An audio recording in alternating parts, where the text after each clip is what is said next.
آپ صلی اللہ علیہ وسلم کی اونٹنی چلتے چلتے مدینہ کی پتلی گلیوں سے ہوتے ہوتے ایک ایسی لینڈ کے اوپر آئی جو کہ کھجور سکھانے کے لیے استعمال ہوتا تھا.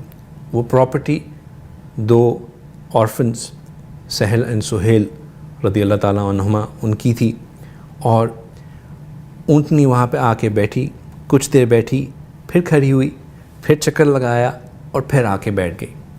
سب لوگ اب اینٹسپیٹ کر رہے ہیں کہ اب کیا ہوگا. آپ صلی اللہ علیہ وسلم نے فرمایا یہی وہ جگہ ہے جہاں ہم اپنی رہائش قائم کریں گے. آپ صلی اللہ علیہ وسلم کو انہوں نے پوچھا کہ یہ کس کی زمین ہے.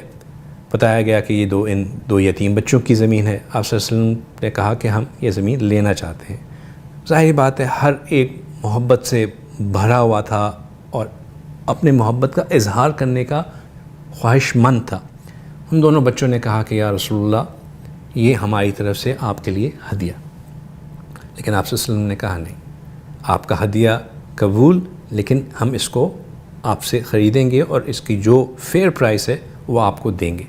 ابو بکر صدیق رضی اللہ تعالیٰ عنہ کو ذمہ داری دی گئی کہ آپ جو ہے اس کو سیٹل کریں. انہوں نے جو اس کی فیئر پرائس تھی وہ ان دونوں بچوں کو دی. Again a very important message. کیا میسج تھا؟ ہدیہ قبول کرنا. آپ صلی اللہ علیہ وسلم ویسے جنرلی انکریج کرتے ہیں کہ اگر کوئی ہدیہ دے اس کو لینا چاہیے, ہدیہ کو نہیں روکنا چاہیے. آپ صلی اللہ علیہ وسلم نے کئی جگہ ہدیہ کی انکریجمنٹ کی کہ ہدیہ دینے سے محبتیں بڑھتی ہیں, ہدیہ دیا کرو, اور لوگوں کو اگر کوئی ہدیہ دے اس کو قبول کیا کرو.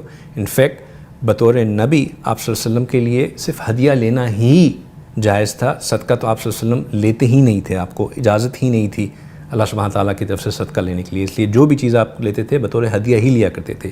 لیکن یہاں پہ کیونکہ یہ بالکل انیشیل ڈیز تھے, یہ بات اسٹیبلش کرنا ضروری تھی کہ اگر کوئی بندہ ایسی پوزیشن میں ہے جو کہ آؤٹ آف ہز لو تو کرنا چاہ رہا ہے, بٹ یو نو کہ وہ ایک نیڈی بندہ ہے, اس کی ضرورت جو ہے وہ مشکل میں پڑ سکتا ہے, اس کو اس کی فیئر پرائز دینی چاہیے.